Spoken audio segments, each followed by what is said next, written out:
¿Te has parado a pensar por qué los campesinos medievales lograban sobrevivir a inviernos tan brutales sin tener un servicio de entrega de vegetales frescos o un mercado en cada esquina? Pues bien, olvídate de todo lo que has aprendido sobre dietas monótonas y miseria sin fin. Ellos no solo sobrevivían, sino que prosperaban, cultivando verdaderas superplantas que, asómbrate, cayeron en el olvido. Estas no eran unas hierbitas cualquiera, eran los verdaderos tesoros de la tierra, como el oro negro, pero verde y mucho más nutritivo, adaptados para reírse en la cara del frío y alimentar a toda la familia, a menos y por familia.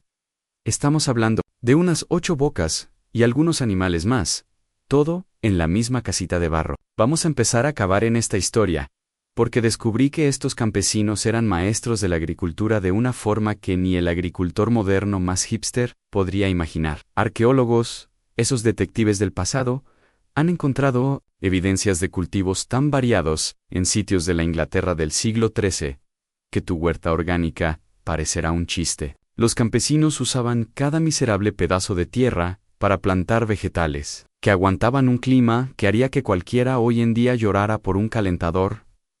Una de esas estrellas perdidas es el Skiret Siam Cisaruem, una raíz tan dulce y almidonada que dicen que sabe a zanahoria con chiribía. Según pergaminos de monasterios medievales del siglo XII, el Skiret era tan fácil de manejar que se multiplicaba solo debajo de la tierra, como una cuenta de ahorros que rinde vegetales. ¿El resultado? Cosechas garantizadas, incluso después de esas heladas que rajaban las piedras. Lo asaban, cocinaban o hacían tartas, todo para tener energía para sobrevivir el invierno. Y la parte genial en estudios arqueológicos de la Universidad de Oxford indican que se podía guardar el Skiret en pozos de tierra a 4 grados durante meses, manteniendo todos los nutrientes intactos. Imagina esto. Mientras nosotros luchamos por espacio en la nevera, ellos tenían un congelador natural usando solo el suelo. Otra joya olvidada es el Salsify Tragopagan porifolies, el famoso vegetal ostra. Sí, sabe a ostra cuando se cocina, y no me lo inventé. La historia es así de extraña. Documentos de la Edad Media, como los anales de aldeas inglesas, muestran que esta planta bienal se cosechaba en el segundo año y se almacenaba en montones de arena, desafiando temperaturas bajo cero. Era tan valorada que servía como sustituto de pescado en tiempos de vacas flacas. Investigaciones recientes de semillas preservadas revelan que el salsufi era una fuente riquísima de inulina, un carbohidrato que daba energía sin producir picos de azúcar, algo que cualquier nutricionista moderno estaría rogando por redescubrir. Y la cosa no para. I.L. Goodking, Henry Blyton, Bonus Hen, una verdura similar a la espinaca, proporcionaba las vitaminas esenciales como si fuera un superhero, cosechada en jardines comunitarios, incluso a finales del otoño. Estos campesinos no plantaban por casualidad, conocían el suelo y el clima como la palma de su mano, usando técnicas de rotación y almacenamiento que hasta hoy dejan a los arqueólogos rascándose la cabeza. Un manuscrito de 1283, encontrado en una abadía, lista vegetales organizados por resistencia al frío, mostrando que tenían un sistema casi científico, solo que en lugar de hojas de cálculo, usaban piedras y ramas. Pero, ¿cómo diablos mantenían estas plantas vivas y útiles durante el invierno? ¿Sin electricidad? ¿Ni envases? ¿Al vacío? La respuesta está en las estrategias que desarrollaron N- y en las plantas que aún guardan secretos. Sarah Q. y Essays, ¿raíces perdidas tenían más trucos bajo la manga? Las raíces olvidadas de los campesinos medievales, como el Skiret y el Salsify, eran las verdaderas heroínas que sostenían sus mesas en tiempos de frío implacable. Pero ¿cómo hacer para que estas preciosidades se mantuvieran vivas y comestibles durante meses y meses de invierno? Prepárate, porque sus pozos de almacenamiento eran más sofisticados que cualquier cajón de verduras moderno. Estos campesinos no tenían neveras, pero tenían algo mejor, aún un sistema natural que los arqueólogos aún intentan descifrar. Vamos a sumergirnos en ese mundo subterráneo y descubrir cómo estas plantas perdidas cobraban vida extra. Imagina una aldea medieval en Yorkshire, donde excavaciones recientes localizaron miles de pozos de almacenamiento, esparcidos por todo el terreno. Eran agujeros en el suelo, sí, pero no cualquier agujero. Cada uno era un cofre de temperatura, manteniendo entre 4 grados y 6 grados todo el año. Según análisis de suelo del siglo XX, una aldea con solo 50 familias tenía más de 200 de estos pozos, lo que da un promedio de 4 cámaras frías personales por casa, mientras nosotros luchamos con los compañeros de cuarto por espacio en la nevera. Ellos tenían una despensa de vegetales que dejaría a cualquier chef con la boca abierta. Ellos transformaban estas raíces en verdaderos termómetros naturales, como por ejemplo el Níspero mespeles, Germanic, una fruta de otoño que necesitaba ablandarse después de cosechada para ser comestible. Sí, comían frutas podridas, pero de forma controlada. Era colocado en capas específicas dentro de los pozos. Si la fruta comenzaba a pudrirse demasiado, era señal para ajustar la ventilación. Si se ponía dura, añadían más paja para aislar. Un manuscrito de 1283, encontrado en una abadía inglesa, detallaba cómo organizar los vegetales por sensibilidad al frío. Un sistema básico de control térmico que usaba nabos y zanahoria en lugar de sensores digitales. Pero la genialidad no se detenía ahí. L.C.A. Kyle Cranby, Maritima, una planta costera con tallos súper tiernos, se cosechaba en otoño y se guardaba en esos pozos, resistiendo intacta hasta la primavera, según estudios de semillas preservadas. Arqueólogos descubrieron que esos pozos tenían desagües rudimentarios y canales de aire, manteniendo la humedad entre 85% y 95%, perfecto para vegetales de raíz como la escorzonera hispánica, cuya raíz negra se guardaba en la arena y se convertía en una delicia cremosa. Estas técnicas eran tan eficaces que, en las excavaciones de los años 1960, encontraron semillas viables de 7 siglos atrás. Imagina un nabo medieval en el plato de un universitario. Investigaciones de ADN muestran que estas variedades eran más resistentes que las actuales, adaptadas a suelos pobres y climas extremos. No solo guardaban, aprendían con cada cosecha. Registros de la mansión de 1292 indican que rotaban las existencias, moviendo plantas entre pozos conforme el clima cambiaba. Era como un juego de ajedrez con vegetales. ¿Pero qué pasaba cuando la nieve llegaba y los pozos necesitaban un refuerzo? La respuesta está en las próximas capas de esta historia. Permanece atento para descubrir cómo la naturaleza ayudaba a preservar esos tesoros perdidos.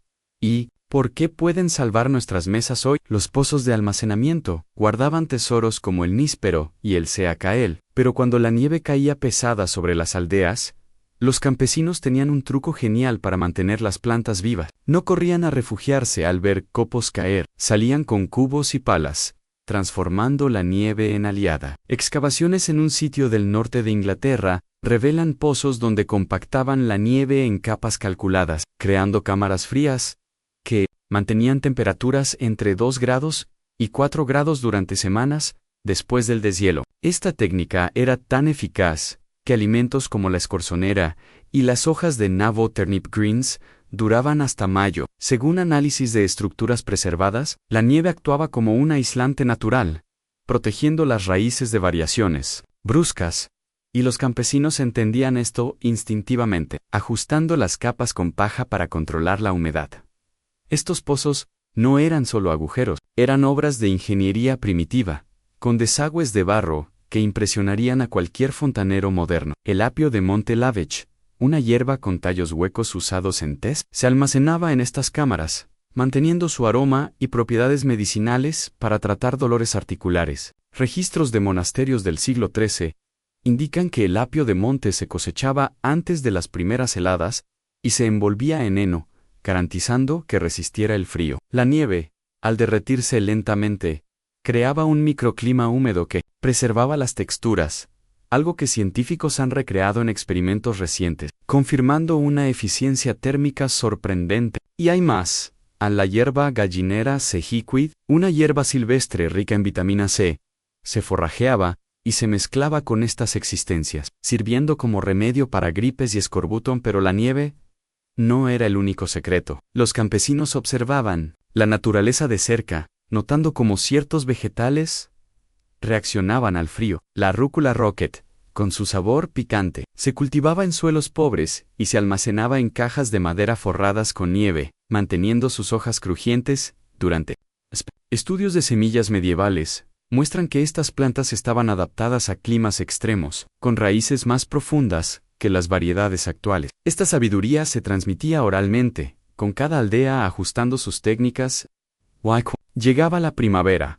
¿Qué hacían con los restos de estas existencias? La respuesta está en la forma en que transformaban estos vegetales en algo aún más sorprendente. A la nieve protegía las existencias de apio, de monte y rúcula. Los campesinos medievales no se detenían ahí, transformaban estos vegetales en alimentos que los sostenían durante meses.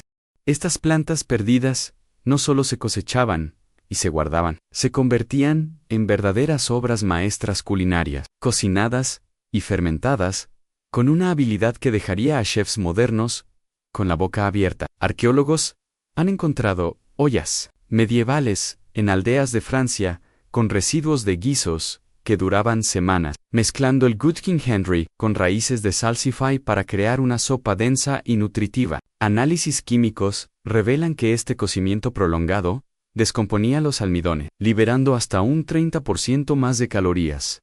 Una estrategia perfecta para enfrentar el frío. Era como una olla de cocción lenta medieval, solo que impulsada por leña y paciencia. El níspero, después de ablandarse en los pozos, era transformado en jaleas y vinos, según registros de abadías del siglo XIV, ofreciendo un raro dulce que alegraba los días grises. Estos campesinos entendían la química sin siquiera saber el nombre de eso, usando la fermentación para crear vitaminas, como las de las hojas de nabo turnip greens, que eran cocidas hasta convertirse en una pasta rica en hierro. Estudios de restos humanos preservados muestran que estas dietas tenían microbiomas intestinales más diversos que los nuestros, gracias a estos vegetales fermentados, y el skillet, asado con miel cosechada localmente, se convertía en un plato que los nobles envidiaban. Según crónicas de la época, cada aldea tenía sus recetas, pasadas de madre a hija, con notas que detallaban cuántas horas cocinar para maximizar el calor corporal.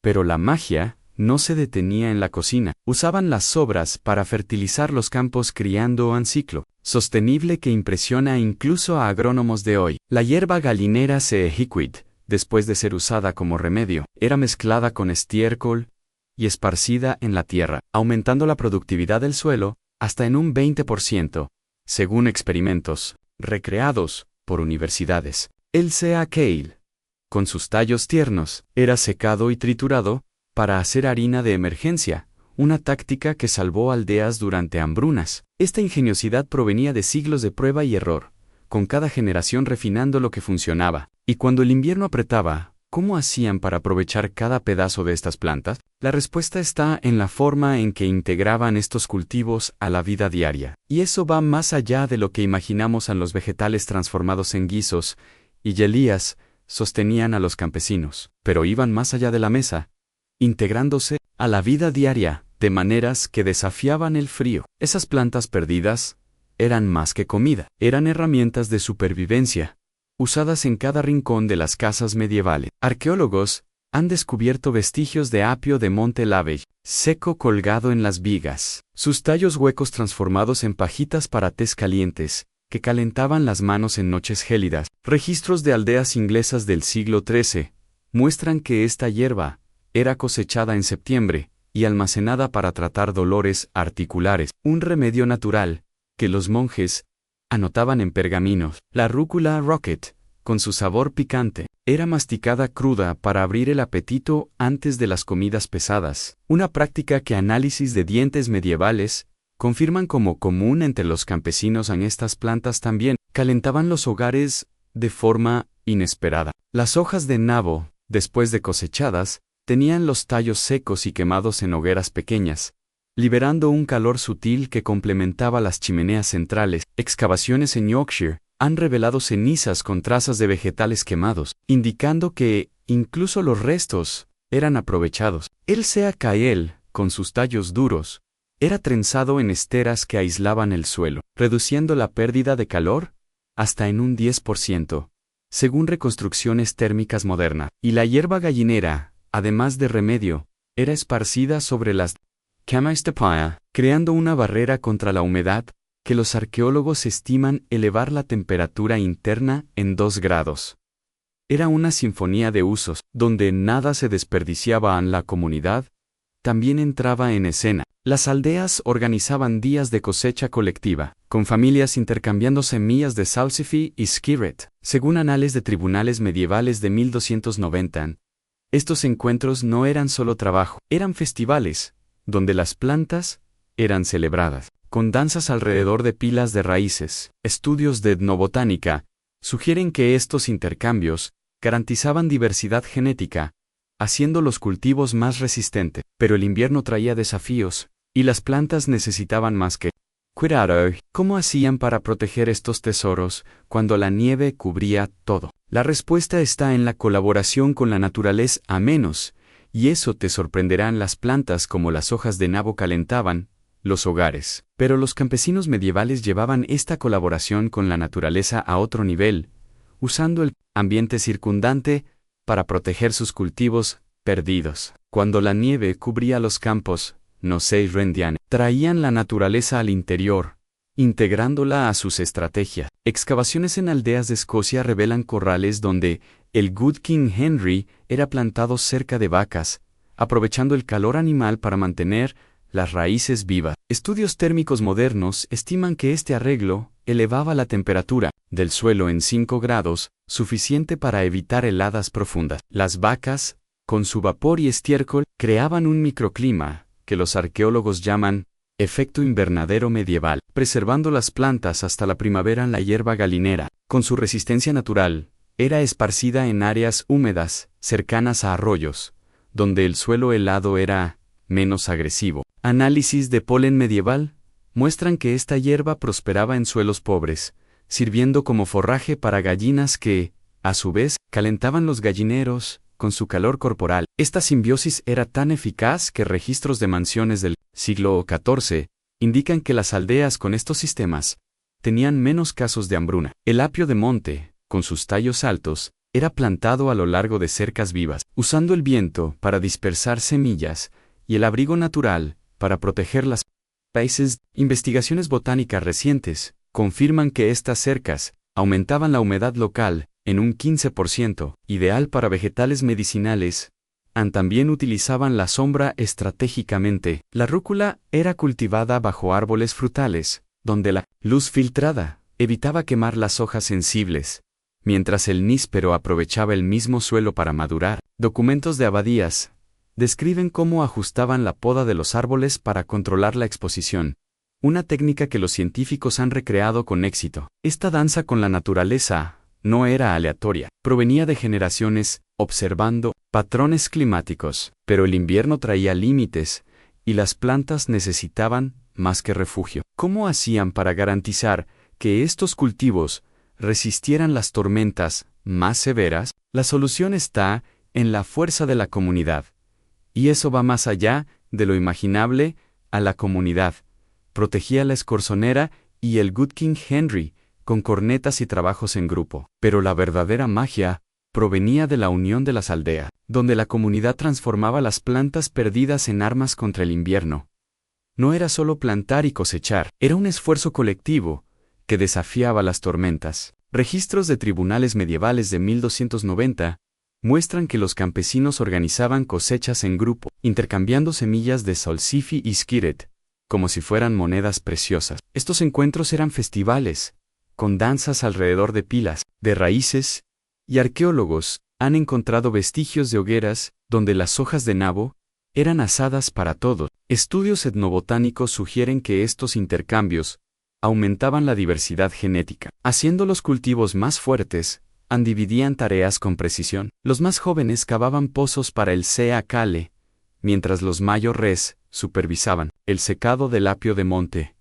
Según anales de mansiones, excavaciones en aldeas de Normandía revelan almacenes comunitarios donde la hierba gallinera era almacenada en grandes cestos, garantizando suministros para todos. Esta cooperación era tan eficaz que mediciones térmicas recreadas muestran que el calor corporal de estas reuniones elevaba la temperatura interna en 3 grados. El Good King Henry era cosechado en trabajos comunales, con las hojas distribuidas equitativamente, una práctica que documentos eclesiásticos de 1300 llaman caridad verde. Pero el invierno traía desafíos, y las plantas necesitaban protección extra cuando las nevadas aislaban las casas. Las aldeas creaban redes de alerta y usando cornetas para coordinar la cobertura de las existencias. La escarzonora, con su delicada raíz, era envuelta en paja por equipos, según hallazgos arqueológicos. Esta solidaridad iba más allá de la supervivencia. Era una cultura de cuidado. ¿Cómo hacían para enseñar estas técnicas a las nuevas generaciones y garantizar que las plantas resistieran por siglos? La respuesta está en la sabiduría transmitida menos, y eso revelará sorpresas.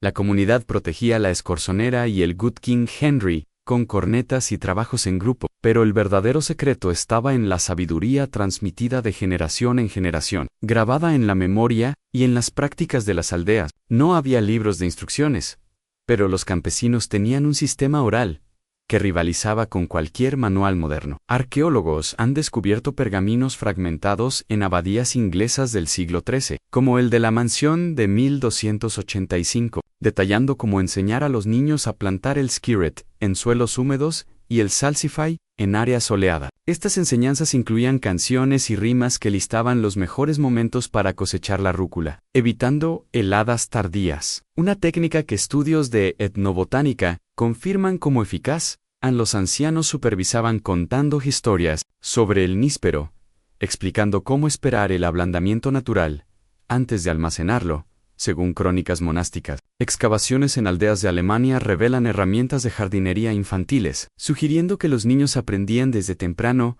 a cuidar las hojas de nabo, arrancando malas hierbas con las manos. Esta educación práctica era tan precisa que análisis de suelo medieval muestran capas de nutrientes equilibrados, resultado de años de conocimiento acumulado. El apio de monte era enseñado como remedio, con recetas transmitidas para tratar resfriados, y la hierba gallinera era cosechada en rituales estacionales, marcando el inicio de la primavera. Esta tradición oral creaba una red viva de saber, con cada aldea adaptando técnicas a su clima. Registros de tribunales de 1292 mencionan castigos para quien ignoraba los consejos de los más viejos, como perder una semana de cosecha. Pero el tiempo traía cambios, y las plantas enfrentaban nuevos desafíos. ¿Cómo hacían para proteger estos cultivos cuando guerras o plagas amenazaban los campos? La respuesta está en la resiliencia que desarrollaron y eso va más allá de lo imaginable. ¿Te ha fascinado descubrir estos secretos medievales? Suscríbete al canal para seguir el viaje y comparte con quienes aman la historia. Juntos, podemos traer estas plantas de vuelta a la vida. La sabiduría sobre el apio de monte y la hierba gallinera se transmitía con rima, pero los campesinos enfrentaban crisis que ponían a prueba esa resiliencia, como guerras y plagas que amenazaban.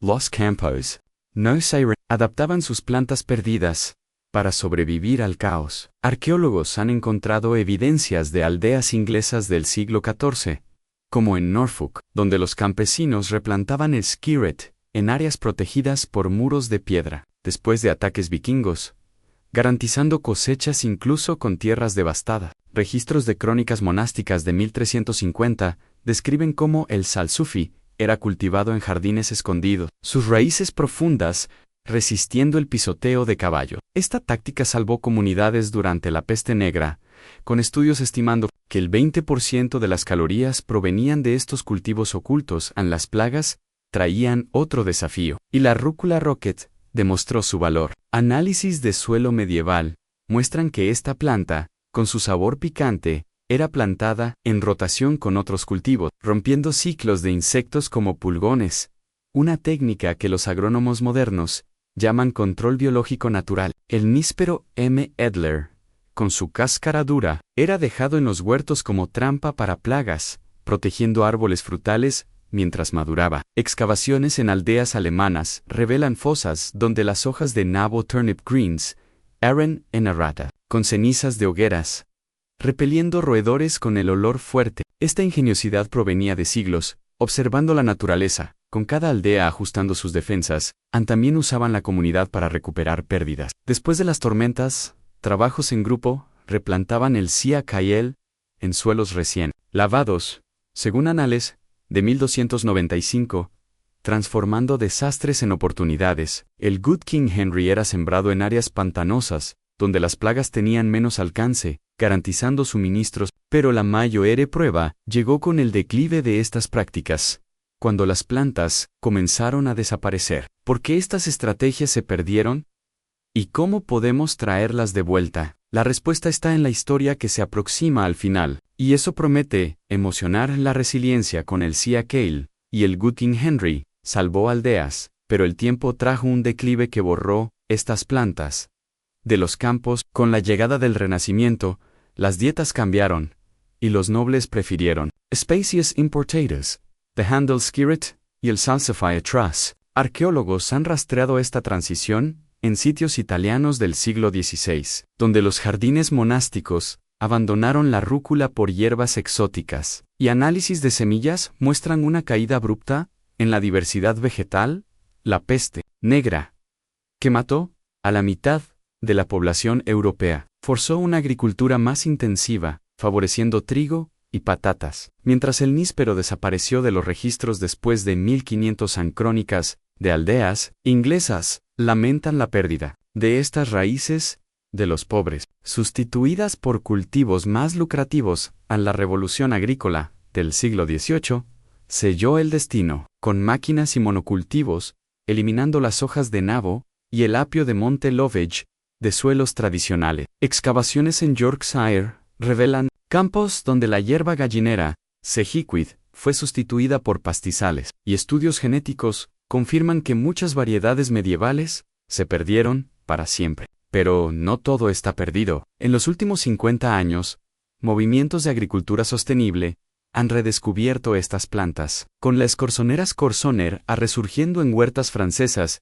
y el Good King Henry ganando espacio en ferias orgánicas. Investigaciones de la Universidad de Cambridge muestran que estas culturas tienen hasta un 40% más de nutrientes que alternativas modernas, como la zanahoria industrial. Hoy, jardineros aficionados y chefs experimentan el Sia Kael en recetas innovadoras, mientras el skirret vuelve como una raíz dulce en platos gourmet. Este redescubrimiento es un eco de la sabiduría medieval, un llamado a rescatar lo que fue dejado atrás. Las plantas perdidas de los campesinos no son solo reliquias, son un legado vivo, listo para florecer nuevamente si cuidamos de ellas. Y así, la historia de estos campos antiguos se cierra, pero abre puertas para un futuro donde estas raíces pueden alimentar al mundo de nuevo, probando que el pasado tiene mucho que enseñar.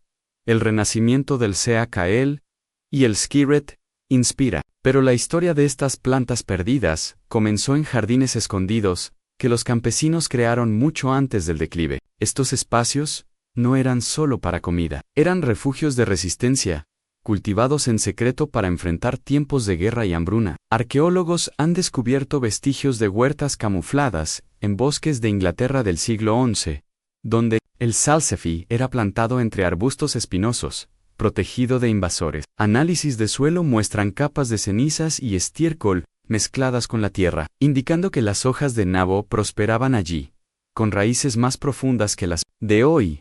Adaptadas a suelos rocosos, estos jardines eran minúsculos, pero estratégicos, midiendo cerca de 2x13 metros. Según mediciones de sitios en Yorkshire, la rúcula encontraba su lugar en estas claras, su sabor picante, disimulado entre hierbas silvestres, mientras el níspero crecía en árboles bajos, sus frutas escondidas entre hojas densas. Registros de crónicas anglosajonas de 1050 describen cómo los campesinos usaban estas huertas para alimentar a niños durante asedios, con el Good King Henry cosechado en silencio para evitar saqueos. Estudios de semillas preservadas revelan que estas plantas tenían cáscaras más gruesas, una evolución natural para soportar sequías y plagas. El apio de monte era plantado cerca de arroyos, sus tallos aprovechando la humedad, y la hierba gallinera se esparcía como alfombra verde, ofreciendo vitamina C en tiempos de escasez.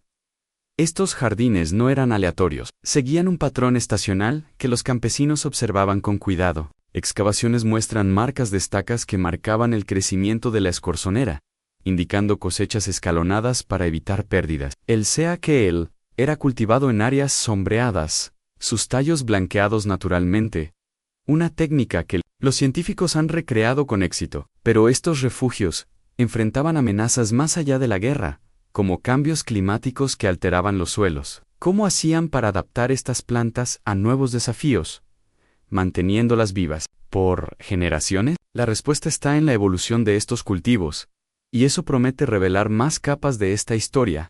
A los jardines escondidos protegían el sea-kale y la escorzonera. Pero los campesinos medievales no dejaban de evolucionar estas plantas perdidas, adaptándolas a desafíos como sequías y plagas a lo largo de los siglos. Esta transformación no provenía de laboratorios, sino de un ojo atento a la naturaleza, moldeando cultivos con paciencia. Arqueólogos han encontrado semillas fosilizadas en aldeas de Francia del siglo X, donde el skiret mostraba señales de selección natural, con raíces más gruesas que las variedades silvestres.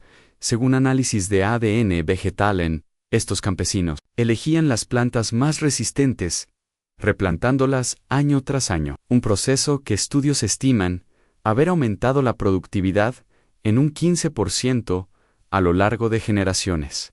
El salsify evolucionó de manera similar, con registros monásticos de 1100, describiendo cómo campesinos de Inglaterra cruzaban variedades para crear raíces más dulces. Ideals para excavaciones en campos abandonados revelan suelos enriquecidos con cenizas, donde las hojas de nabo crecían. Sus hojas más anchas adaptadas a suelos pobres, confirmadas por comparaciones genéticas modernas. La rúcula ganaba cáscaras más duras en regiones ventosas, protegiendo semillas contra tormenta, mientras el níspero desarrollaba frutos más resistentes a la podredumbre. Según hallazgos en huertos medievales, esta selección manual era un trabajo de amor, con cada aldea guardando sus mejores plántulas como tesoros en el clima. También moldeaba estas plantas. El Good King Henry se adaptó a áreas húmedas del norte de Europa, sus raíces profundas alcanzando agua en sequías. Conforme a evidencias de suelos preservados, el apio de monte creció más alto en suelos alcalinos, sus tallos soportando vientos fuertes, y la hierba gallinera desarrolló hojas más espesas para retener humedad, según estudios botánicos. Estos cambios no eran rápidos, llevaban décadas, con los campesinos anotando resultados en varas de madera o piedras marcadas. Un sistema rudimentario, pero eficaz. Pero esta evolución enfrentaba límites cuando nuevos invasores llegaban a los campos. ¿Cómo protegían estos cultivos de amenazas externas que ni la naturaleza podía prever? La respuesta está en la defensa colectiva menos. Y eso te sorprenderá, la amenaza que venía de fuera era real. Los campesinos medievales no enfrentaban solo el frío, las plagas y la escasez. También había los invasores humanos en ejércitos, saqueadores, impuestos, impiedosos. Y ante esto, las plantas que sostenían aldeas enteras pasaron a ser protegidas como reliquias sagradas. Esta era la última línea de defensa de la comunidad. En tiempos de guerra o hambruna, preservar lo que quedaba significaba mantener viva la esperanza de un próximo invierno en registros de los siglos XII y XIII, especialmente en regiones como Northumberland y Flandes. Encontramos descripciones de estrategias colectivas para esconder y defender cultivos esenciales. La escorzonera, por ejemplo, con su raíz oscura y nutritiva, era plantada en hileras alternas, con hierbas silvestres, confundiendo a los saqueadores que buscaban algo de valor en el skiret. Por su parte, era escondido bajo cubiertas de paja y hojas de roble, que enmascaraban su olor dulzón. Esta técnica, descrita en los códices agrícolas T. 1281, era enseñada por los ancianos en forma de cantos para los niños, una manera de mantener el secreto en movimiento, sin que pareciera conspiración. En las huertas comunitarias, en esos tiempos de inseguridad, se transformaron en fortalezas botánicas. Muros de piedra bruta eran erigidos no solo para marcar límites, sino para contener el viento, la visión ajena, e incluso para canalizar agua de lluvia hacia pozos subterráneos, donde raíces delicadas eran escondidas. El Good King Henry era plantado en líneas circulares, con estacas formando patrones que confundían senderos y dificultaban la identificación de cultivos por ojos no entrenados. La rúcula rocket era cultivada junto a ortigas, su picor disimulado por la apariencia agresiva de las plantas vecinas. Arqueólogos han encontrado evidencias de esto en sitios rurales de Normandía, donde excavaciones revelaron huertas escondidas bajo capas intencionales de piedras y musgo. Estos jardines eran silenciosos y compactos, rodeados por barreras de espinos. Los niños actuaban como vigías nocturnos, entrenados para reconocer el sonido de pasos en la nieve y alertar a las familias con pequeñas cornetas hechas de caña de apio de Monte Lavesh. La comunidad toda participaba, dividiendo tareas. Como una colmena orgánica y disciplinada, no era raro que aldeas enteras tuvieran códigos de protección de las semillas, donde cada familia guardaba una parte de la variedad genética de las plantas más vitales. Si una casa era saqueada, las demás podían reconstituir el cultivo. Este sistema fue crucial durante el asedio de Buruk, en 1296, cuando aldeas escocesas lograron replantar en apenas 2 estaciones las existencias perdidas, gracias a la compartición planificada de las semillas de Salsify, Hirba Galenera Sehiquit y Níspero M. Edler. El espíritu era simple, proteger la planta era proteger a todos. Y así, incluso ante la devastación, los campesinos medievales resistían N-N o con espadas, sino con sabiduría, organización y una conexión profunda con la tierra. Esta historia de resistencia silenciosa es un recordatorio poderoso en cuando cuidamos juntos de lo esencial, vencemos el tiempo, el frío, e incluso la guerra en sí. Las cercas de piedra, la paja camuflada y los patrones circulares confundían los ojos de los saqueadores. El verdadero secreto de supervivencia de los campesinos medievales estaba bajo la superficie. Literalmente, la tierra era el último escondite, y en ella, los campesinos escondían no solo raíces, sino estrategias. Las plantas que sostenían las aldeas estaban protegidas por técnicas tan avanzadas que aún hoy dejan a los arqueólogos admirados. El uso del barro, por ejemplo, no era solo para cerámica. En jardines de regiones como Bretaña, análisis de capas agrícolas revelaron que los campesinos cubrían delicadamente sus plantaciones con una fina costra de lodo mezclado con cenizas de chimenea, estiércol curado y hojas trituradas. Esta cobertura funcionaba como un escudo térmico y químico, aislaba la raíz contra el frío extremo, mantenía la humedad estable y enmascaraba el olor de las plantas, lo suficiente para despistar incluso a perros rastreadores. Algunas de estas mezclas incluso contenían ajo silvestre y hierbas de olor fuerte, creando una barrera olfativa natural. El salsify era uno de los principales beneficiados, por tener raíces largas y sensibles. Era frecuentemente enterrado en capas alternas de barro y arena negra, creando una zona de presión que desaceleraba la maduración. Esto hacía que la planta mantuviera su valor nutricional, incluso después de 5 o 6 meses de almacenamiento. Excavaciones recientes en monasterios en Alemania han identificado depósitos subterráneos con hasta 10 capas diferentes entre raíz y superficie, como si cada salsify estuviera durmiendo en un capullo hecho a mano. La hierba Galinera sehiquit, por ser más delicada, era tratada con otro tipo de protección enterrada en cajas de madera, selladas con grasa animal derretida, y luego recubiertas con musgo. El método era tan eficaz que las semillas germinaban incluso después de siglos, como demostraron pruebas realizadas en laboratorios botánicos de la Universidad de Londres, con ejemplares rescatados de un granero, sepultado por un deslizamiento. En el siglo XIII, otro recurso poco conocido era el uso de la ceniza. Contrario a lo que se piensa, no eran solo basura de la chimenea.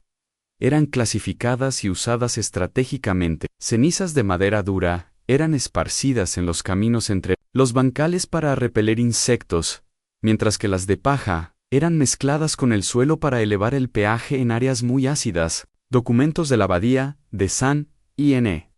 de 1274 muestran recetas exactas de mezcla de cenizas para diferentes tipos de vegetales, incluyendo proporciones ajustadas conforme a la estación. Las herramientas para esta ingeniería agraria eran rudimentarias, pero eficaces. palas de madera reforzadas con tiras de cuero, cajas de mimbre selladas con cera de abeja, cucharas de hueso para manipular semillas delicadas. Algunos objetos encontrados en sitios arqueológicos contenían inscripciones rúnicas que indicaban fechas de cosecha e incluso orientaciones lunares. Seguían el calendario de la luna para maximizar la energía vital de las plantas. Un saber que cruzaba el límite entre agricultura y espiritualidad. Pero lo que impresiona no es solo la complejidad técnica, sino el propósito colectivo detrás de todo. Cada técnica era compartida oralmente, y cada familia perfeccionaba pequeños detalles a lo largo de las generaciones. No había secretos industriales, había sabiduría compartida, guardada como patrimonio vivo. Era como si cada puñado de barro y cada cuchara de ceniza llevaran, junto con el nutriente, un pedazo de historia. Mientras hoy confiamos en refrigeración y agroquímicos, ellos confiaban en el tacto, en la mirada atenta, en el sonido que el suelo hacía bajo los pies, un conocimiento sensorial que exigía presencia, paciencia y una conexión ancestral con la tierra. Y cuando todas estas técnicas se combinaban, creaban verdaderas fortalezas vegetales, invisibles, pero indestructibles. Y cuando el enemigo no era el frío, ni los saqueadores, sino la propia tierra rebelándose, ¿cómo reaccionaban estos campesinos a inundaciones, sequías o terremotos que amenazaban con destruir todo? La respuesta está en las adaptaciones de emergencia que crearon y en el poder de las elecciones correctas, hechas en el momento, justo por más ingeniosas que fueran sus estrategias. Los campesinos medievales sabían que había fuerzas que ningún muro de piedra o capa de ceniza podía contener. Cuando la tierra se revoltara, con inundaciones, sequías inesperadas, tormentas violentas o deslizamientos de tierra, era preciso más que sabiduría. Era preciso improvisar. Y es en ese momento que surgen algunas de las tácticas más sorprendentes de supervivencia de la agricultura medieval. Registros de la crónica de la abadía de Ely datados de 1315 describen un periodo de lluvias ininterrumpidas que duró más de un año, provocando la inundación de campos enteros. El hambre rondaba las aldeas. Pero mientras los granos se pudrían en los campos, ciertas plantas resistía N-Homo, el apio de Monte Lovech y el Seakeile, que seguían creciendo en suelos empapados. Fue en ese momento que los monjes y campesinos comenzaron a plantar estas especies en terrazas elevadas, construidas con arcilla y piedras, desviando el agua hacia canales laterales. Estas terrazas improvisadas surgieron casi de la noche a la mañana y fueron documentadas como cunas verdes. En los márgenes de los pantanos, en las regiones más secas del interior de la península ibérica, los desafíos eran otros. La sequía podía durar meses y dejaba la tierra dura como piedra, pero los campesinos desarrollaron la técnica de la grieta viva. Abrían surcos profundos en el suelo y los llenaban con mezclas de arcilla húmeda, estiércol animal y raíces secas de skirt, que actuaban como esponjas naturales. Con el tiempo, estas trincheras se convertían en corredores subterráneos de humedad, protegiendo las raíces de plantas como la rúcula rocket y el Good King Henry. Excavaciones en Castilla-La Mancha han revelado estructuras de este tipo, con hasta 2 metros de profundidad, y paredes revestidas de placas de esquisto, un verdadero sistema de irrigación sin agua corriente Eni. Pero no solo el clima amenazaba. En algunas regiones de Alemania y el norte de Italia, temblores de tierra y deslizamientos destruían plantaciones enteras. Los campesinos respondieron con algo inesperado: jardins colgantes, no al estilo lujoso de Babilonia, sino como plataformas simples hechas de troncos de madera y paja prensada, elevadas por estructuras de piedra o troncos, donde se plantaban hierbas y hojas más sensibles, como la hierba gallinera, sejiquid y las hojas de nabo turnip greens. Estas plataformas, conocidas como huertaos, jiposki, resistían las inundaciones y, al estar fuera del suelo, escapaban de la compactación causada por los temblores. Otros adoptaron la movilidad como estrategia. En tiempos de crisis extrema, aldeas enteras desmontaban sus huertas y las transportaban. Vasijas de cerámica porosa, con salsify, y escorzoneras Korzener eran colocadas en carretas cubiertas con musgo húmedo y telas de lana vieja, garantizando sombra y humedad. Era un éxodo agrícola. Documentos de las cruzadas mencionan caravanas de refugiados que llevaban consigo sus plantas como último recurso de supervinci, a menos N o oro. No armas, sino raíces. Estas medidas eran más que improvisaciones desesperadas, eran respuestas refinadas por la observación, por la memoria oral y por la experiencia colectiva. Los campesinos sabían que las estaciones no siempre seguían las reglas, y que el cielo a veces era tan peligroso como un ejército, pero sabían también que la adaptabilidad era la mejor forma de resistencia. Curiosamente, muchas de esas soluciones fueron temporales, pero dejaron rastros permanentes. En las llanuras inundables de Normandía, las terrazas elevadas fueron usadas hasta el siglo XVIII en aldeas de Suiza. Algunos jardines colgantes todavía son visibles en las laderas, y en los campos de Rumania, excavaciones han encontrado pedazos de vasos móviles con restos fosilizados de raíz de skiret, preservando no solo el alimento, sino la historia. Lo que los campesinos aprendieron y nos enseñan hoy es que no existe suelo imposible, solo falta de imaginación. Y cuando todo parecía perdido, ellos aún contaban con un as poderoso en las mujeres de la aldea, porque era en los patios, en las cocinas y en los pequeños jardines donde la resistencia realmente florecía. Mucho de lo que sabemos sobre las plantas perdidas de la Edad Media y de cómo alimentaban aldeas incluso bajo nieve, pesci ugehaj, no provino de reyes, cronistas o monjes, vino de las manos silenciosas de las mujeres, campesinas, curanderas, madres e hijas, fueron las verdaderas guardianas de la agricultura doméstica, transmitiendo conocimiento vegetal con precisión casi científica, incluso sin jamás sostener una pluma sobre pergamino. Registros de las abadías cistercienses en Francia e Inglaterra, datados entre los siglos XII y XIV, muestran que los jardines medicinales y alimentarios eran frecuentemente organizados por las mujeres, incluso en aldeas laicas. Aunque la sociedad medieval fuera rígidamente patriarcal, el espacio de la cocina y del patio les pertenecía a ellas, y era allí donde plantas, como el Good King Henry, la hierba gallinera Sehiquid, el apio de Montelavage y la rúcula, Rocket, eran cultivadas, secadas, fermentadas y almacenadas con minuciosidad en las excavaciones realizadas en aldeas como Warham, Percy, en Inglaterra, y Levis, en el centro de Francia, revelan áreas de cultivo adyacentes a las casas con patrones mucho más variados que los grandes campos, mientras los hombres cuidaban la monocultura de cebada, centeno y avena.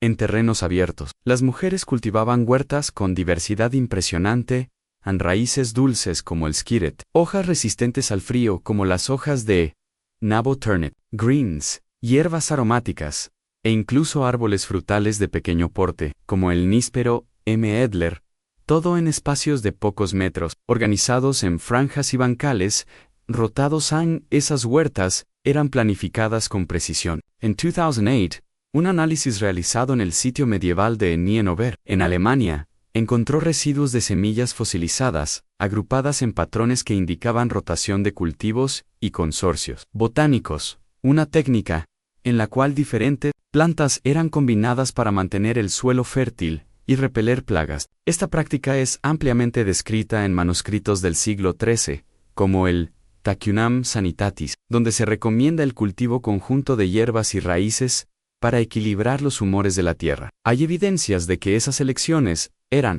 hechas por las mujeres de la casa, que decidían qué y cuándo plantar con base en el olor de la tierra, el comportamiento de las aves y la memoria de las estaciones.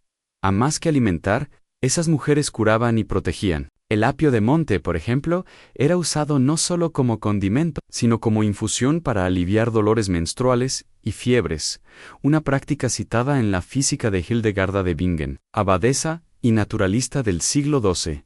La hierba gallinera, Sehiquit, rica en vitamina C, era cosechada por sus propiedades cicatrizantes, aplicada en forma de cataplasma o té. Registros médicos de monasterios benedictinos muestran que el conocimiento de las mujeres campesinas frecuentemente influenciaba los tratados producidos dentro de los claustros, aunque rara vez fueran acreditadas por ello. En la transmisión de ese saber era oral, pero cuidadosamente estructurada. En regiones como Bretaña y Galicia, estudiosos de la etnobotánica han documentado la existencia de canciones rurales que instruían sobre cosechas, períodos, lunares y formas de identificar la madurez de una raíz. Esas canciones eran pasadas de madre a hej a menos, y algunas han sobrevivido en fragmentos de tradición oral hasta el siglo XX.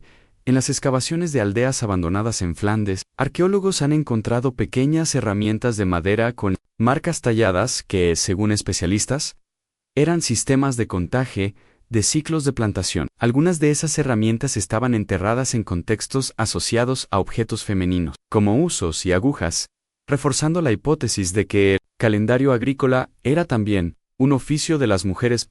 Es en manos de esas campesinas que la continuidad de la agricultura medieval encontró su suelo más fértil, mientras el mundo cambiaba alrededor, con guerras, invasiones, pestes y hambre. Ellas mantenían vivas las semillas, el saber y la cultura de la tierra. Sin ellas el Skirt, el Salsifi, el Good King Henry y tantos otros no habrían atravesado los siglos en silencio, esperando el momento de florecer nuevamente. Empero, ¿cómo reaccionaban estas mujeres cuando las fuerzas del poder intentaban imponer nuevos modelos de cultivo? ¿Qué sucedía cuando la tradición de la aldea entraba en conflicto con las exigencias de los señores feudales y de la iglesia? La respuesta está en el enfrentamiento silencioso entre la resiliencia campesina y la autoridad feudal, y este capítulo muestra cómo la tierra también fue escenario de resistencia.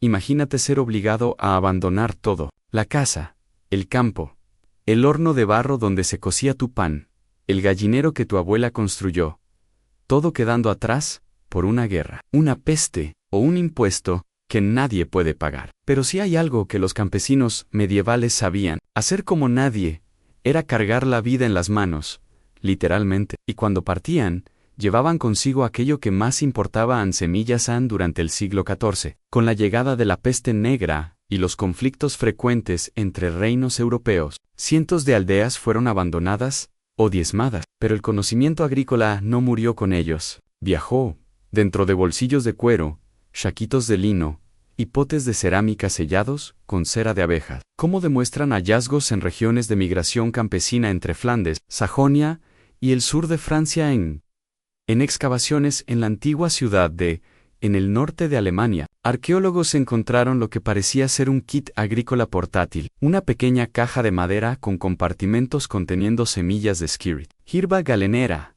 hojas de nabo y rúcula, además de una espátula de hueso y fragmentos de tejido con trazas de polen. La caja estaba junto a restos de ropas infantiles, lo que sugiere que las familias viajaban con la próxima cosecha guardada entre las ropas de sus hijos. Y no era solo lo que llevaban en las manos, llevaban también, en la cabeza, la sabiduría sobre el ciclo de las plantas, el tiempo de cosecha, la luna correcta para plantar.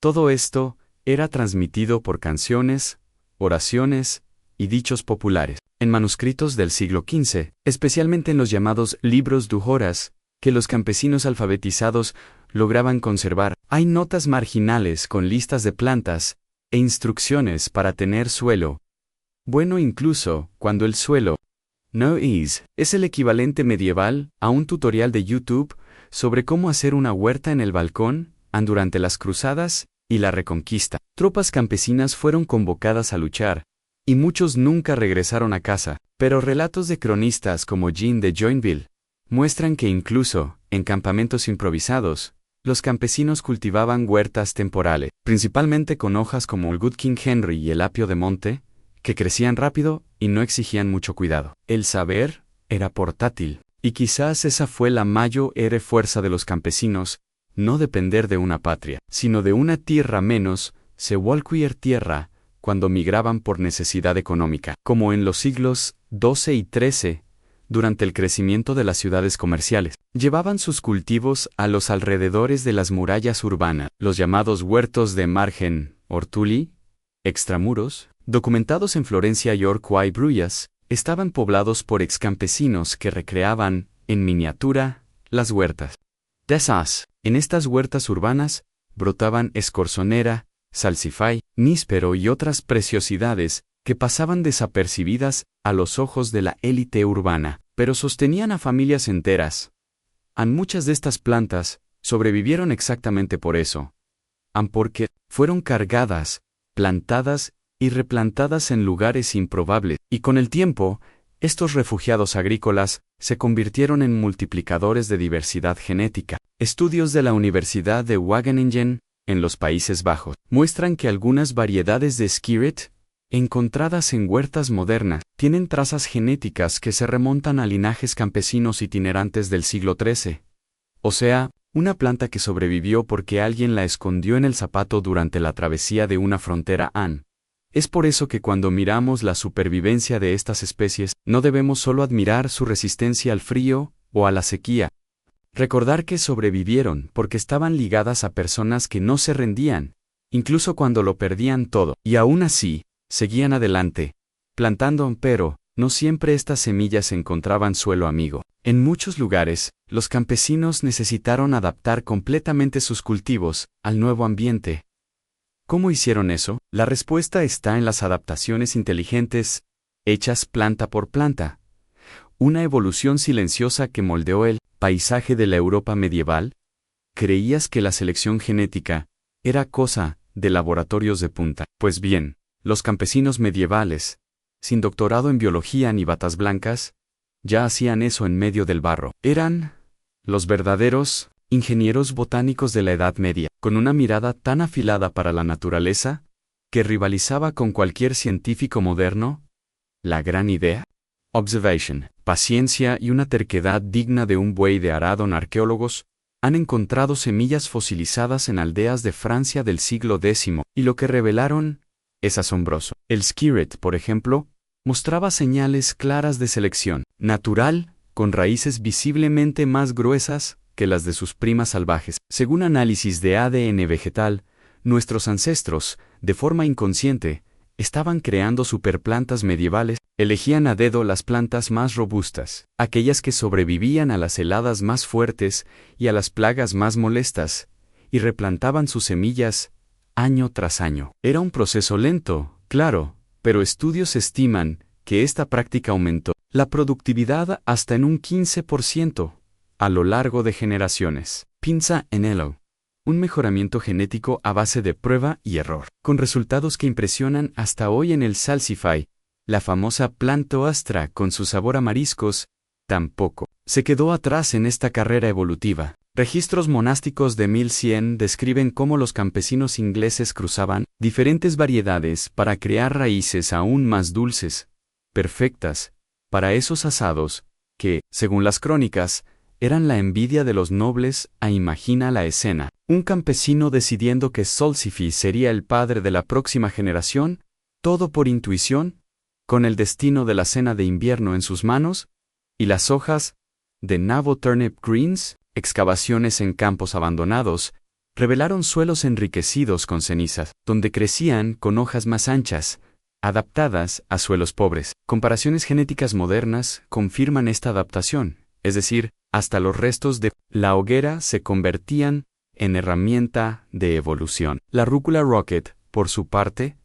desarrolló cáscaras de semillas más duras en regiones ventosas, protegiéndolas de tormentas, y el níspero, M. Edler, sus frutos, se volvieron más resistentes a la pudrición, un verdadero milagro de la persistencia campesina.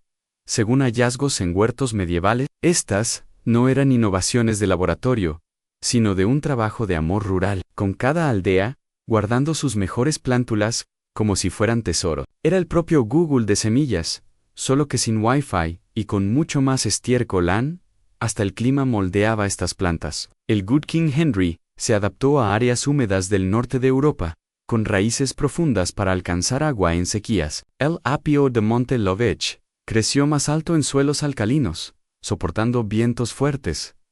Y la hierba gallinera, Sejiquit, desarrolló hojas más gruesas para retener humedad en suelos secos. Estos cambios llevaban décadas, con los campesinos anotando resultados en varas de madera o piedras marcadas, un sistema de Big Data de la época, solo que con menos hojas de cálculo y más deditos lastimados. Pero toda esta evolución silenciosa tenía sus límites.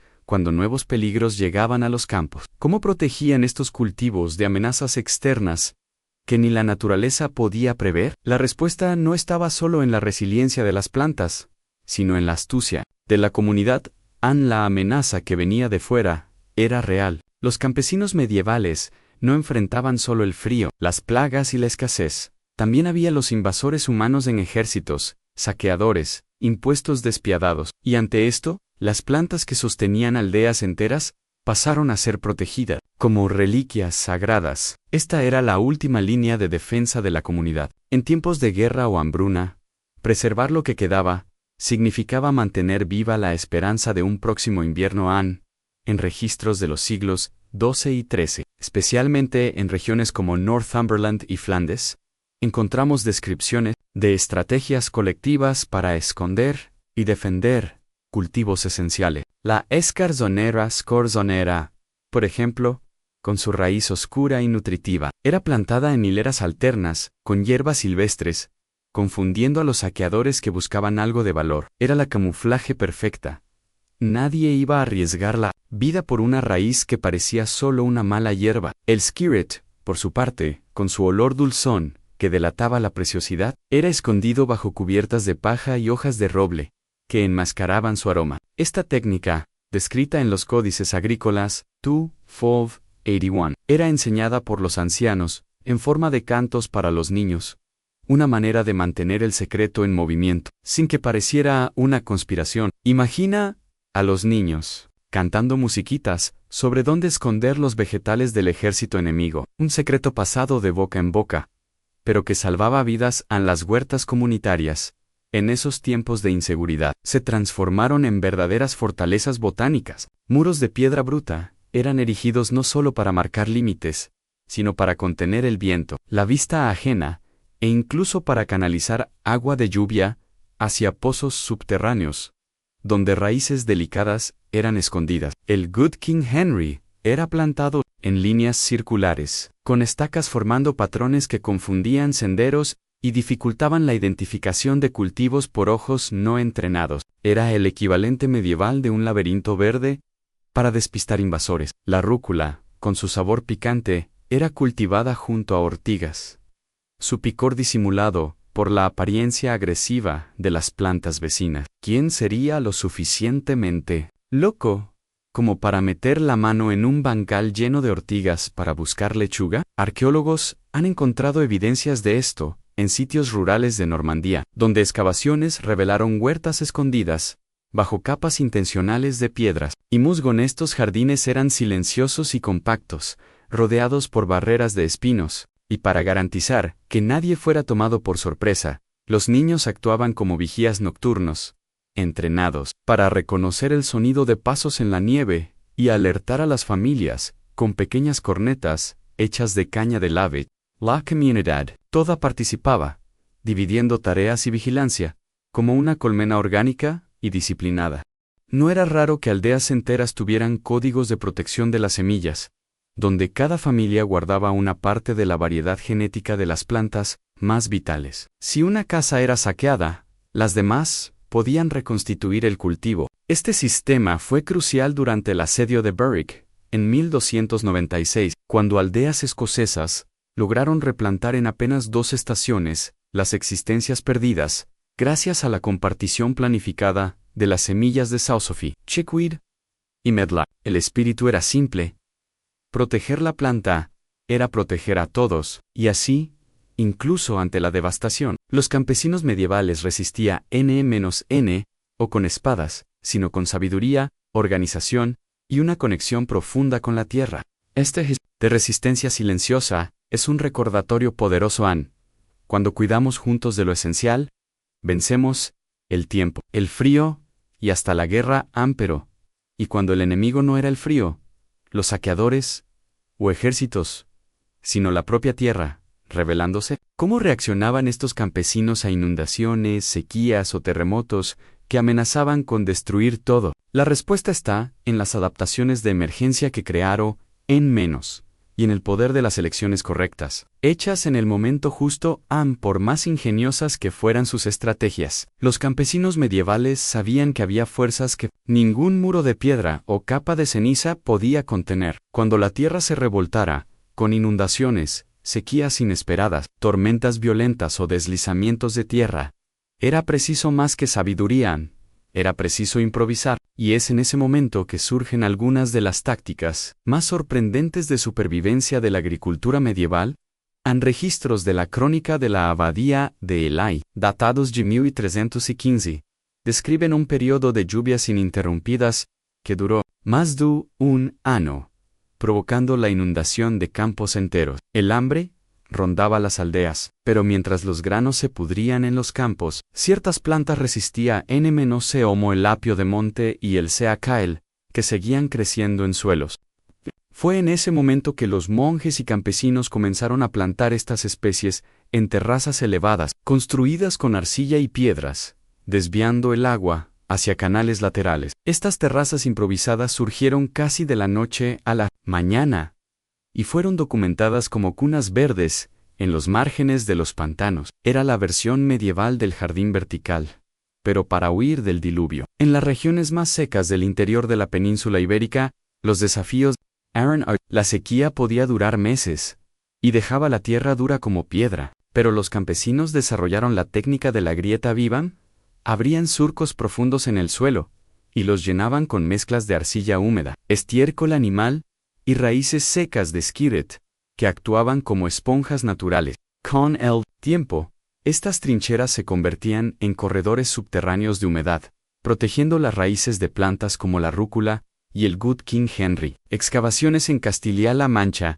han revelado estructuras de este tipo, con hasta 2 metros de profundidad, y paredes revestidas de placas de esquisto, un verdadero sistema de irrigación sin agua corriente. Mientras hoy lloramos por un filtro de agua, ellos creaban un río subterráneo para sus zanahorias. Pero no era solo el clima lo que amenazaba. En algunas regiones de Alemania y del norte de Italia, terremotos y deslizamientos de tierra destruían plantaciones enteras. Los campesinos respondieron con algo inesperado: jardins colgantes, no al estilo lujoso de Babilonia, sino como plataformas simples hechas de troncos de madera y paja prensada, elevadas por estructuras de piedra o troncos, donde se plantaban hierbas y hojas más sensibles, como la hierba gallinera, sejiquit, y las hojas de nabo turnip greens. Estas plataformas, conocidas como huertaos, tiposchi, resistían las inundaciones, y, al estar fuera del suelo, escapaban de la compactación causada por los temblores.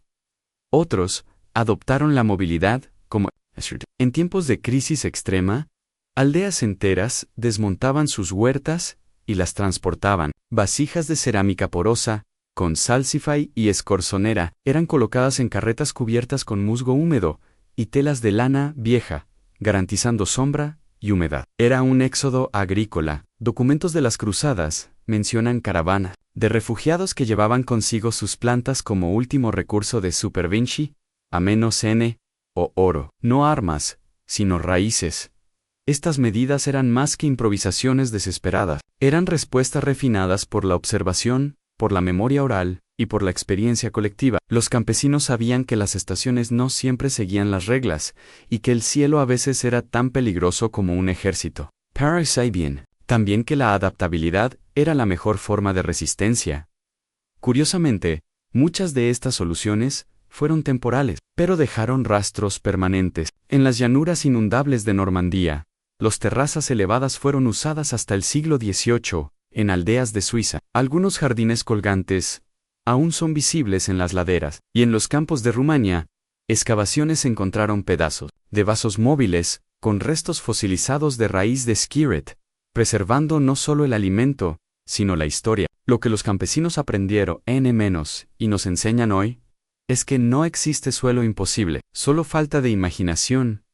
Y cuando todo parecía perdido, ellos aún contaban con un as poderoso en las mujeres de la aldea, porque era en los patios, en las cocinas y en los pequeños jardines, donde la resistencia realmente florecía. Mucho de lo que sabemos sobre las plantas perdidas de la Edad Media, y de cómo ellas alimentaban aldeas incluso bajo nieve pesci no, provino de reyes, cronistas o monjes, vino de las manos silenciosas de las mujeres, campesinas, curanderas, madres e hijas, fueron las verdaderas guardias de la agricultura doméstica, transmitiendo conocimiento vegetal con precisión casi científica, incluso, sin jamás sostener una pluma sobre pergamino. Registros de las abadías cistercienses en Francia e Inglaterra, datados entre los siglos XII y XIV, muestran que los jardines medicinales y alimentarios eran frecuentemente organizados por las mujeres, incluso en aldeas laicas, aunque la sociedad medieval fuera rígidamente patriarcal. El espacio de la cocina y del patio les pertenecía a ellas, y era allí donde plantas como el Good King Henry, la hierba gallinera El Hapio de Montilovich y la rúcula rocket eran cultivadas, secadas, fermentadas y almacenadas con minuciosidad. Era el paraíso de la agricultura familiar, lejos de los ojos curiosos de los señores feudales y de los impuestos excesivos. En las excavaciones realizadas en aldeas como Warham Percy, en Inglaterra, y Le Buis, en el centro de Francia, revelan áreas de cultivo adyacentes a las casas con patrones mucho más variados que los grandes campos, mientras los hombres cuidaban la monocultura de cebada, centeno y avena en terrenos abiertos. Las mujeres cultivaban huertas con diversidad impresionante en raíces dulces como el skiret, hojas resistentes al frío como las hojas de nabo, hierbas aromáticas, e incluso árboles frutales de pequeño porte, como el níspero M. Edler.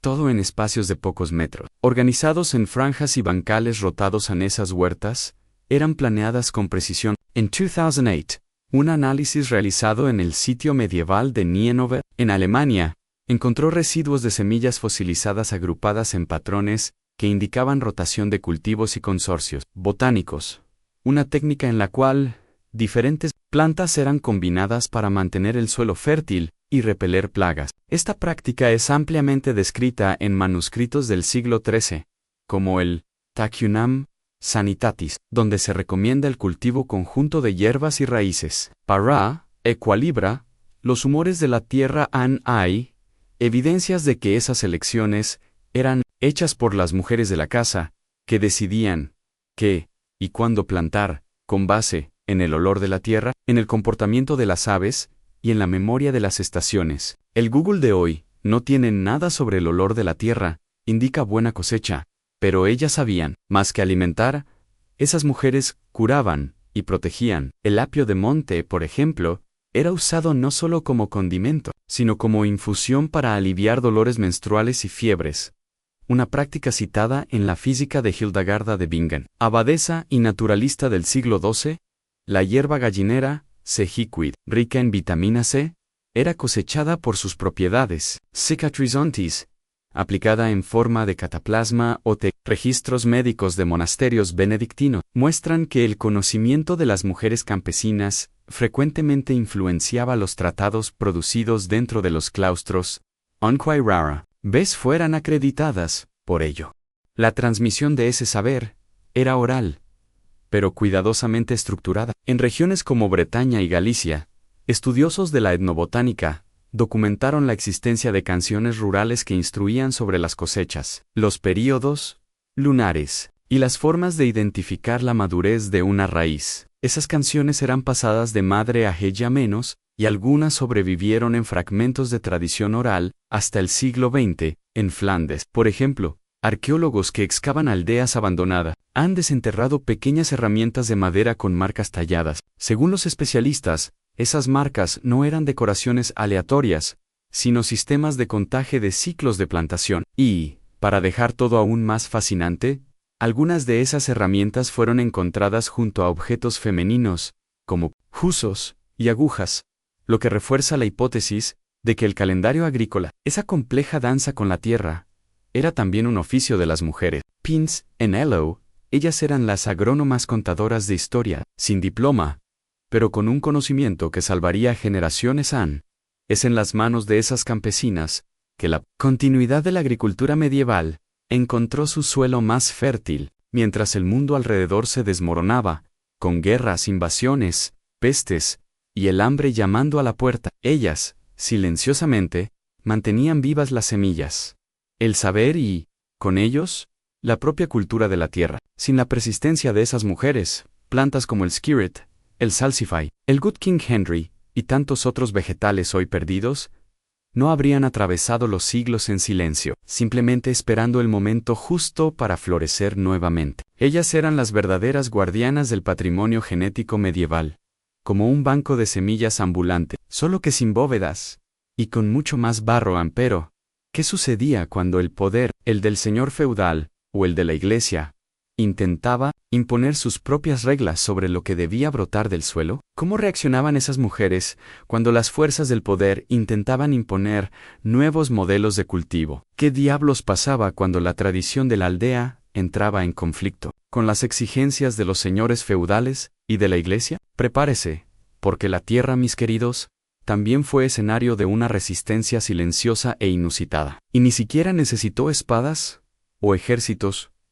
Para ello, las mujeres eran las guardianas silenciosas del saber agrícola. Pero esa sabiduría, tan vital para la supervivencia de las comunidades, no siempre era bien vista por las autoridades medievales. Cuando la tradición de la aldea entraba en conflicto con las exigencias de los señores feudales y de la iglesia, el campo se convertía en un escenario de una resistencia silenciosa y, por veces, arriesgada. Imagínese tener que esconder su jardín favorito del fiscal del feudo, o peor, del sacerdote. Registros medievales, como los registros de extensión y libros de rentas de Inglaterra de los siglos XIV y XV, muestran las tensiones crecientes. Los señores feudales, enfocados en ganancias y monocultivos de granos para exportación, frecuentemente imponían lo que debía ser plantado, desincentivando la diversidad de los jardines de los pobres. Sus ojos, entrenados para calcular toneladas de trigo,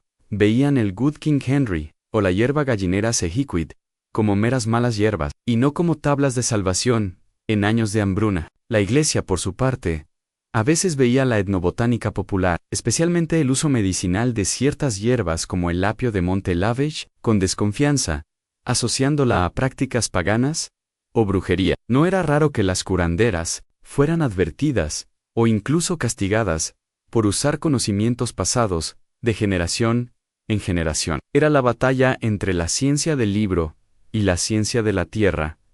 Pero las campesinas, con la terquedad que solo quien vive de la tierra desarrolla, encontraban sus propias formas de resistencia. Plantaban el salsify y el skirret en franjas camufladas en los bordes de los campos abiertos, mezclándolos con malas hierbas para despistar a los fiscales. Los registros de algunas aldeas en Flandes, por ejemplo, revelan multas curiosas por mal uso de la tierra, que probablemente escondían el cultivo de vegetales prohibidos, que no generaban impuesto para el señor feudal. Era una especie de contrabando vegetal. En épocas de conflicto, la resistencia se intensificaba. Las mujeres escondían semillas vitales en lugares improbables, dentro de colchones de paja, en agujeros en las paredes de la casa, o incluso cosidas en los dobladillos de la ropa. Excavaciones en sitios rurales, post-pest negra, encontraron pequeños potes sellados con restos de semillas de rúcula rocket y níspero M. Edler, indicando que eran guardados como tesoros,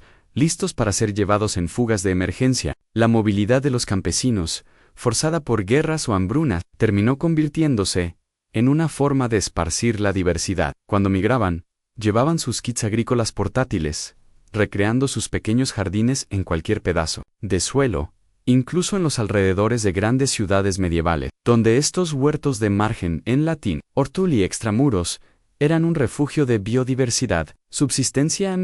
Esta resiliencia no se trataba solo de sobrevivir a un invierno.